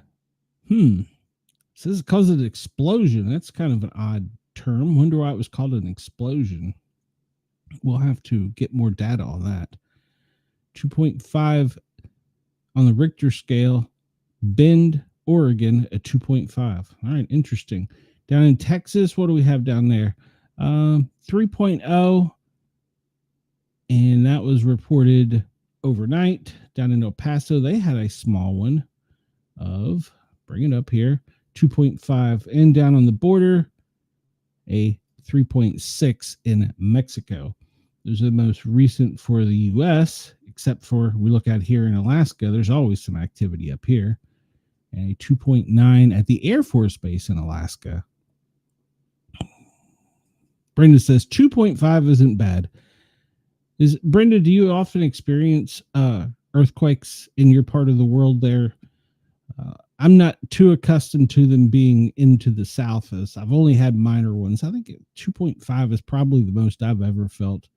She says 5 or higher is higher. Do they usually have those in Texas? How often do they have them? We'll jump and look. Not only is this the earthquakes, it's the volcanoes. And we talked about this earlier in the Bend, Oregon, or Bend area up here of off the coast of Oregon, extending up into Alaska. You see all the volcanic activity. The Spur volcano is still active. We look down in South America, and the Pele volcano is still active. And up in Iceland, they have some volcanic activity, but that's the most recent. Oh, she's talking about 5.0s when she lived in California. Okay, gotcha. I was going to say, I didn't think Texas had too many big ones, or I won't call them big, but that were measurable. Let's look at the disaster alert map. I wanted to do this the other day because we talked a little bit about this. This tropical cyclone, Croatia, is just kind of steaming along out there off of the coast of Guam. It's kind of be an aggravation. It's not going to turn into anything more than just a depression, but it's just going to be a little pest to Guam over the next couple of days. Coming onto the mainland from Taiwan, you have a, well, they call them a typhoon there, I believe. Yeah. And it's going to be going down, moving down into causing problems in the Philippines with heavy rain. So what was this? I saw a volcano up here. That was in South Korea. Landslides in South Korea, and extreme heat in South Korea, as well as they've had flooding in South Korea. So Korea's had plenty of rains. Brenda says she sleeps through the small ones. Okay. Okay, fair enough. Those are the two cyclones I wanted to talk about because I mentioned them the other day, and they're kind of, the one off of Guam is just going to be a pest with lots of rain. The other one coming into the Philippines, and the other one, actually, there's three, will be making its way over towards the mainland. It's got to have a little bit more of an impact, but none of them appear to be larger than something more than just a nuisance. Let's see here. Wildfire in California, we talked about the fires down there. Flooding in the Rio Grande, down in Florida. No, the Cuba, it's close enough. Flooding. Extreme heat in the mid and southwestern section of the country. Yeah, we talked about that. And we'll zoom in a little bit up here, but most of this should be squalls in Ontario from that Sudbury. I stayed in Sudbury a time or two for just heavy rains and squalls throughout the area. Let's go down to Australia and see if there's anything to report down there. Oh, goodness. So we're looking at some flooding into Gawler, South Australia, with severe weather and some high winds off of Port Augusta in South Australia. And I zoomed out too far. In Belia, Queensland, severe weather is occurring, but that was reported 18 hours ago. All right. Precipitation, rain, and wildfires up towards the east of Bertram, the coast. You're looking at over on the Gold Coast, some winds, but that's really been dissipating over the past couple days. So, all right, let's go to the event list. I don't want to run out of time today like we have in past days, but we've had some breaking news each day. So, all right, so we're going to look at biological. We talked about yesterday, Hollywood Beach, Florida. The man was seriously injured after a shark attack. There's been several of them. The Slovenia sheep farm disease. Nigeria has had a problem with chlorea, and it has claimed 13 lives. And let's see here. That is in India, and it is also an epidemic, but they don't give a number or a name. Hey, KG, welcome. We're glad you're here. A little late, but we're glad you're here nonetheless. Let's see. West Nile has been confirmed in Colorado. All right. Bangladesh has 400 new dengue cases with 3 more deaths. And Cambodia reports the 13th case of H5N1 flu this year. In India, they have 2 dead and hospitalized over diarrhea. That's must be the name of a bug. Let's see. Nothing to report there. Polish soldiers fire shots at migrants crossing the Poland-Belarus border. Seems like a smart thing to do. You should shoot at people crossing your border. Australia, a man shot, stabbed, and hit with a hammer in a horror home invasion. Okay. 3 officers injured in Ohio. We talked about that. 2 dead, 2 wounded in Northern Ireland in a shooting in the UK. And Jamaican police kill 5 as the department criticized for surge in fatal shootings. All right. We're going to skip the war sections because, well, we know Syria and Russia and all those places, all the wars are going off. Toxic algae is lingering off of the south coast of Australia, killing marine life. In Syria, unidentified explosion rocks an area causing casualties. No numbers. We've talked about fires. And let's see. We talked about earthquakes. And we talked about volcanic activity, flash flooding. We talked about heavy rains in areas of the country. United States, a blown power transformer causes power outage for a 2nd day in a row at Liberty County Courthouse. Oh, yeah, we had coming on to the air, Yahoo was down and AOL were both down in what appeared to be cyber attacks. They may be up now. There was a press release sent out about that. Russian Federation, they found burning debris after a passenger plane has gone missing off of the radar. I think there was 48 aboard in another story I read about it. And we talked about the cyclones in the Philippine Sea, in the South Sea, in Japan and Vietnam. And we've talked about drought in the United States. We haven't talked about other places in the world. Hail. And the last hail reported was in Nebraska. And it was also, let's see, it was last reported in Nebraska, Buffalo, Nebraska County. All right. Persistent thick fog. I haven't seen that in a while. From the Russian Federation. Interesting. Persistent thick fog. 7 reports of it overnight. All right. And 1 confirmed dead, 4 injured as typhoons have hit Vietnam. And Antarctica, there's some type of storm there, but no injuries are reported. I'm assuming it's going to be a significant wind and would it be snow up there, I guess? Storm. Let's look at the New England Fire News and just see over the last 24 hours if there's any events that jump out at us.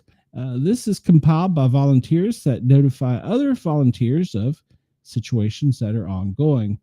So we had a vehicle versus a building in Lynn, Massachusetts. Bridgeport, Connecticut has had a small fire in a wood frame dwelling. And let's see, second alarm for a fire in Showcase Cinemas, North Attleboro, Mass. And let's see, car into a pole with entrapment. Everybody was going to work in New Jersey. And a second alarm in Salisbury, Pennsylvania for a structure fire with water problems. All right. And it appears to be most of the large fires. Barricaded suspect overnight in New York and Brooklyn. Looks like it was the same one. And that's about it for the last 24 hours. It looks like anything major. You can go to the New England Fire News and look at the reports. And if you want, you can even send in your reports to them. You can join and send them. It's a good source to keep people updated on what's going on in your neck of the woods. Oh, wrong button. All right, this is live crime maps. USALiveMap.com talks about what's going on in certain areas. This is also what's been reported on X and compiled by volunteers. So you may see incidents, whereas you may not see incidents. So don't take it if you don't see something that didn't happen. Just take it just wasn't reported. Body was recovered Thursday morning in a submerged SUV in a canal in West Broward County. All right, and we jump over on the other side of the coast. A homicide investigation in Tampa. They shared the community that can help find the person responsible. All right, go up here to 1 dead overnight in an upstate. Well, 1 dead and over hit and run in upstate. Okay, that's talking about, it's right there at the Georgia-Carolina border. We'll go down here to Georgia, and there's always good for some violence. 19-year-old man was shot during a fight at a skate park. Shocker. All right, and what's this one here? This is out in my old neck of the woods. Deputy and constables are in a scene of a vehicle accident. Okay. Roof collapses during an apartment fire in DeKalb County. Oh, that's my old stomping grounds. DeKalb County, Georgia. See what this up here in New York. Suffolk County police officer was shot this morning in North Bay Shore. You're on the scene where a body was found Wednesday. That was 5 hours ago. Okay, we didn't have that one. And second alarm in Boston. That was 4 hours ago. Let's go back down here and see. New York has always got stuff going on. Bronx is a garage fire 4 hours ago. And Manhattan, all hands went to work on 133rd Street in Lenox, a 5-story tenement. And this one here, Queens, all hands, which means it's working. A basement fire. All right. Did we hit that one? Yeah. Suffolk County coroner was shot this morning in North Bay on the scene of where a body was being found Wednesday. So that's pretty good. Pretty wild. Self-proclaimed fortune teller accused of scamming woman out of thousands of dollars on Long Island. Oh, let's just bring this up for fun, for giggles. Let's see. Self-proclaimed. Oh, it doesn't have the source. Where's the source story? It doesn't say. Self-proclaimed fortune teller accused of scamming woman out of thousands of dollars in Long Island. Why do people believe these things? These people can't predict the future no more than they can tell you what's going to happen tomorrow by the news media. Oh, absolutely. More is told Brenda. She says, I think more happens than where she lives than reported. Absolutely. Absolutely. A lot of the stuff doesn't go, like, for instance, an incident in Knoxville occurred that should have been reported, but it was hidden by the media. So it happens. Woman was killed in Louisville County, down by you, Brenda. That's in South Dallas. After a pursuit, she pulled out a handgun and she was therefore terminated. Fort Worth, one dead, according to a Hamilton City police officer involved in a shooting. So y'all been shooting them up down there. Memphis, they're always good for some violence. Let's see. Man dead after shooting in medical district. Police stay. Oh. All right, we'll jump up here. What is this? Police have confirmed that both the victim and the suspect have died from the gunshot wounds in a domestic. That looks like in Indianapolis. Officers on the scene of incident, 900 block of West 32nd. It was an officer-involved shooting. No officers injured. There seems to be a lot of officers discharging their firearms in the past 24 hours. And let's see here. That may be a normal thing. We just don't know it. An accident with injury. Chicago. What happened up here? Male shot multiple times in critical care. No further information. 2 shot.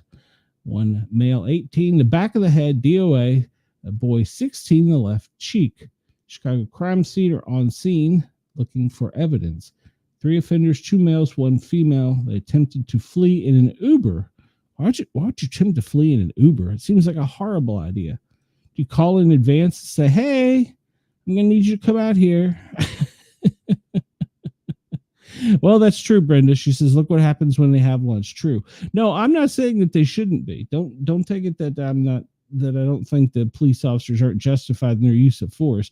If they felt their life was in danger, then they should use the appropriate amount of force necessary to eliminate the problem. All right. Los Angeles fire 4 hours ago or on scene of a fire. No, I'm sorry. Broadway, Manchester, a jumper. All right. So they probably got interstate shut down around that. What is this? A burglary suspect left 3 males driving a white SUV that was parked in front. They were wearing face masks, dark clothes, and were in the backyard and jumped over the neighbor's fence. That was 15 hours ago. All right. This is going to be a stabbing. MLK in Alameda. Multiple calls of a person stabbed 12 hours ago. No further information. Let's go up the coast a little bit and see Portland. Male shot in the back on Roosevelt. No, that's not it. Why did it do that? That's not that one. Which case is it highlighting? Police, 1 killed, 2 hurt after a man breaks into multiple Vancouver homes with a gun. Well, seems like a bad idea to break into a house with a gun with people inside of it, but hey. King County deputies are investigating homicide after a deadly shooting overnight in Burien. All right. Seattle, 900 block of West 20th. Fire is under control. Secondary search. All impacted buildings are clear. 1 firefighter was treated for minor injuries. They are reducing the response. The investigation is ongoing. Let's see. All right, we will leave it at that. I don't think there's other things going on. As you can see, you can pull it out and see what areas and what regions. You can even select. Let's see here. Does it have Australia? Can I select Australia? You can select Texas all on its own. Can select Europe. And let's just select world and see what happens. Oh no, that didn't give me what I wanted. No, all right, well, let's select Korea, Balkans, Russia, Kashmir, Libya. I don't see anywhere where it allows me to select Europe, Russia, Ireland, Spain. No, it doesn't give me the opportunity to select Australia. That's kind of odd. Am I missing it? Well, you can go to Live Map and see if you can find anything, but I don't see anything for Australia where you can look and see things that were reported. Everywhere else, it looks like it, but it doesn't look like they have this services Australia where they report news incidents. So unless I'm wrong, so if I'm wrong, please correct me. Please shoot me a message. Email me, sportcat@protonmail.com. Let's go check out what's going on in the world of aviation. Brenda says I felt like that always going home. All right. I don't know what she's talking about, but all right then. Let's see. Let's just pull out because there's thousands of aircraft up in the air. And it looks like there's lots of military aircraft. Let's just see if we can zoom in on a few. We got just a few minutes left here. See if there's anything interesting. This one is a U.S. cargo Globemaster. And it looks like it's coming from probably Germany. It's coming from way over here in Europe. And yes, in Germany. So it's probably bringing troops home or rotating troops home, if I had to guess. And, well, this fella here is a Globemaster, and it's not really showing him doing much. So let's see what this fella is here. This one is a Globemaster as well, but it just doesn't really show much what's going on. Sometimes they'll show what they're doing, sometimes they won't. So you can't always jump. I'm not going to zoom in a lot because if you want to, you can go do it on your own. But a lot of these areas along the East Coast, down along the Gulf of America and the border are ongoing ICE operations. And I'm not going to zoom in and give the bad guys any chance. Not that any bad guys listen to me, but any chance to see what's going on. So there is that. We can jump over to Europe and see there's quite a bit of military aircraft. Let's see. That's a Russian aircraft. It doesn't really show where it's coming or going to. I don't see any down in Australia, but Europe sure is hopping. So it's an Indian airliner that comes out of London. We have several helicopters up.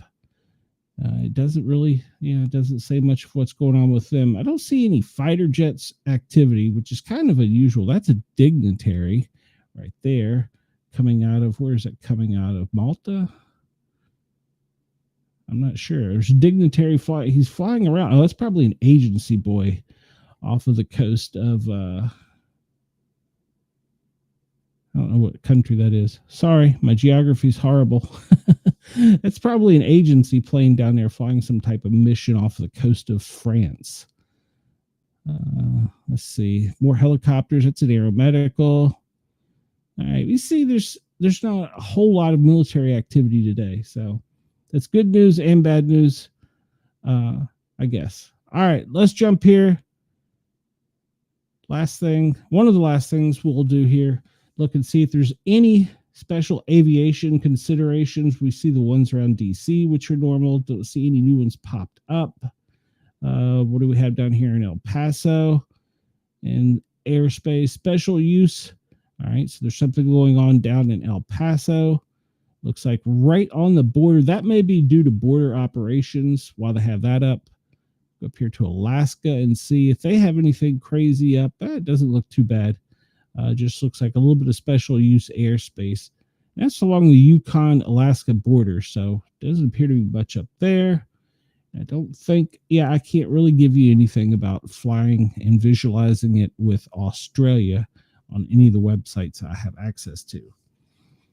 We talked about all the planes. Well, this is all of the naval vessels in the world underway are, what do they call it? Not underway. They're parked. They're idle. And you can look and see. This comes to us from marinetraffic.com. It even goes into the sport boats, even inland. You can see vessels going up and down the Mississippi. We see that all the Panama Canal is very active. And we see that over here, off of the oil coast, it's very active as well. And if you move over from the west to the east, you see that the movement of goods is good. Your Temu orders are still coming through. So let's see, there's many balloons up right now, whether they're NOAA aircraft for weather or whether they're hobbyists, but there's multiple balloons up over the U.S. So you can come investigate that at soundhub.org and see. Looks like the lower 48 has several. We'll jump down to Australia. I didn't see any down there. No, you have one up, but it's no longer up. It's down. Last but not least, we'll look at Bitdefender. This is the current cyber threat real-time map. It shows where red are attacks, yellow are infections, white are spam. And as usual, it looks as though the center of the country is getting hammered. And from there, it's being moved to the west and to the east. Multiple spams. So if you see anything unusual in your email box, do not click on it. I guess for you old people, Brenda, do not click on anything you're not expecting. So, all right. Well, it's almost time for me to get out of here, but I want to plug tonight at 10 o'clock Eastern. We have CBS Big Brother reality TV show, season 27. Harley and I are going to talk about the live show. I'm going to go back and watch last night's show because we were live doing the paranormal show. So I missed it. So I'll go watch the taped episode that was last night, tonight's live eviction episode, and then they'll start the new head of house competition. So tonight, CBS Big Brother season 27, they will evict their second person of the season. We will be live talking about it at 10 p.m. Eastern for probably about an hour. We will be live on Dare Media Radio in Australia if you want to tune in there. And we will be live on Yerg's Radio, Rainbow Radio, and their affiliates. So you can check us out there. I encourage you, and I really need you because we're trying to get monetized. We've got the hours. We just need the people. If we can get you to come over to the YouTube channel, the Para R Normal, 3 different words, Para R O R Normal Guys, GUYZ, and you can find us on YouTube, or you can just search out the Sportcat shows. Find the Para R Normal Guys. I need you to come over. I need you to hit subscribe. Of course, I would like for you to hit that thumbs up button so that it helps spread the show around YouTube and gets it to other viewers and content creators so that you can see, or so that we can be seen on a larger scale. But we really do need you to share this with your friends. Try and get people to come over and watch. Join the chat. We usually have a great live chat with Chris, Brenda, Wendell, KG. All kinds of people are usually in the chat. Denise, let's not forget her. She's usually in there. So we have a lively chat. Sometimes they get on me, keep me straight. Other times they give me information. And one last thing before we go, if you want to send me a story, you can either go on YouTube and find the Sportcat Daily Gazette group and join there and send it to the group, or you can send it to me directly. But if you want to send me an email, sportcat@protonmail.com. That's sportcat@protonmail.com. You can send me something. I'm going to turn Yerg's Radio, Rainbow Radio, and Dare Media back over to the regular programming. I appreciate everybody for tuning in and checking us out. Please come tonight and watch or listen to our Big Brother show. We will see you tomorrow, if you're only watching this, at 1 o'clock Eastern, midnight, 3 a.m. in Australia. If I can get the music to play. And play. Oh.